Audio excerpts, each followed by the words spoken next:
So in today's video, we're going to paint a very simple mountain forest scene with a floating perspective. The technique is suitable for beginners, and it's flexible enough that you can create your own unique scene in just a few minutes. So the first thing I'm going to do is lay down a background wash. So I'm going to grab the fuzzy round brush in this kind of dark blue-green tone, and I'm just going to do a couple of random strokes at the largest size. Then after that, I'm going to blend it up, and I'm going to use the Misty water blender for that, again at a pretty large size.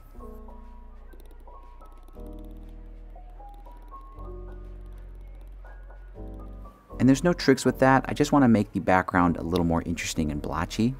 Next, I'm going to move on and start roughing out the ridge lines.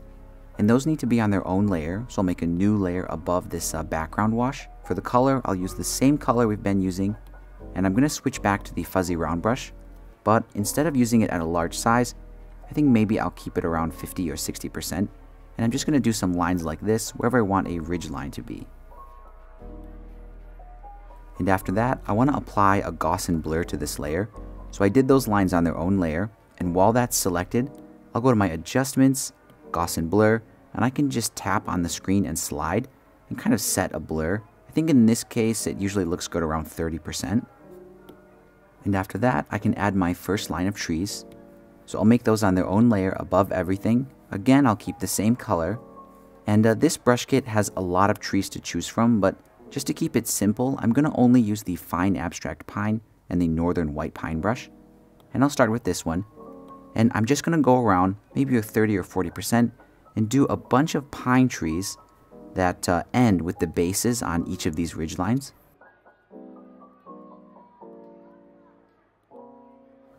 Next, I'm going to change my brush to the water blender one, the regular one down here, and just big enough that I can fit in between these layers, maybe around 20 or 30%. I'm just going to blend and soften the bottom of all the trees.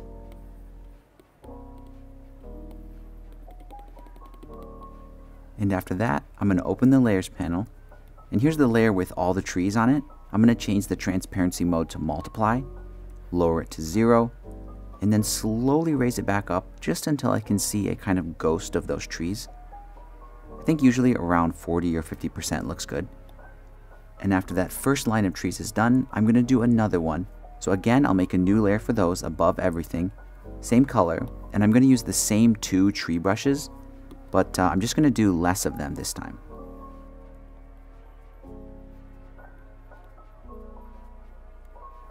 And then again, just like before, I'm going to use the water blender brush, the regular one, and I'll just kind of soften the bottom of this second layer of trees.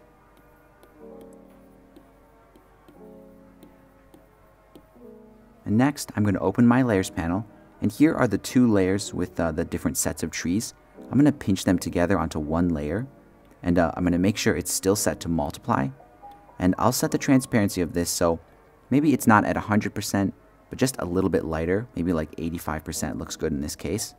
And I'm going to use the Misty blender again at a much smaller size, maybe like 20 or 30%, and very, very carefully, I'm just going to tap it around just to break up some of the tops of these trees. And this step is of course optional, but I really like the way it looks. And there we go. It's a pretty subtle effect, but I think it does add to the kind of mysterious feeling of this painting. And next, with the trees pretty much finished, I can move on and add the mist. And again, I'll make a new layer for that above everything. I'll change the color this time to pure white. I'm going to grab the fuzzy round brush again. And maybe around 30 or 40%, I'm just going to draw some very harsh mist lines, and I'll soften these up later on.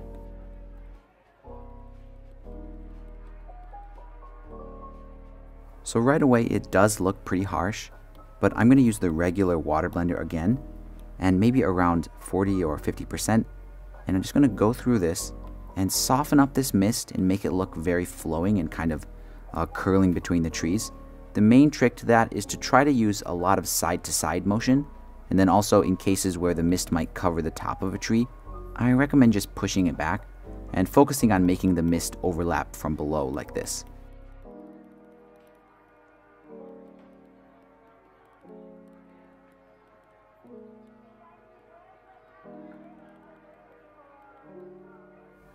And that turned out pretty good, but if you think your mist looks a little bit too swirly and chaotic and not kind of calm, I recommend going over it one more time with that same blender, but try to soften it up by only doing these side-to-side kind of motions, and this adds a kind of stillness to the mist that makes the scene look a little bit more peaceful and relaxing.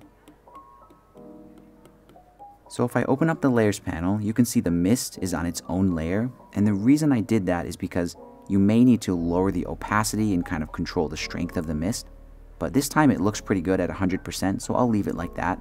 And now I can move on and add some snow and texture. So I'll make that on its own layer, so a new layer above everything. First, I'm going to select any kind of dark color, even black is fine. And I'll zoom out here so I can see everything. For the brush, I'm going to use the Snowy Speckles brush. And of course, to control the strength of these splatters, I can just lighten the opacity of that layer.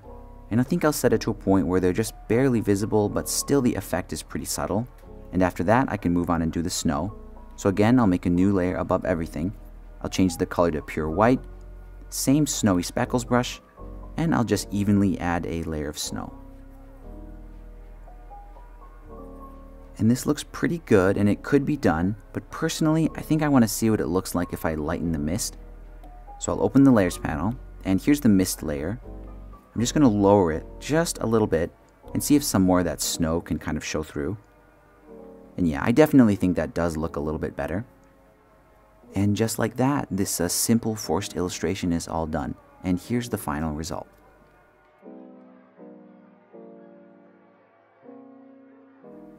So in most Western art, we sort of take the perspective for granted, but there are a lot more ways to see the world than just from one point. Especially in early Japanese and Chinese art, you can see a strange thing called floating perspective. If you like painting landscapes and you haven't heard about this before, I think it would be a really good thing to research, especially if you can see some examples of early Eastern art. I personally found it really inspiring and it changed how I see landscapes. And that pretty much wraps it up. If you think I've earned it, please give this video a like and subscribe to the channel if you haven't already. Thanks again for your support, thanks for watching, and I'll see you in the next video.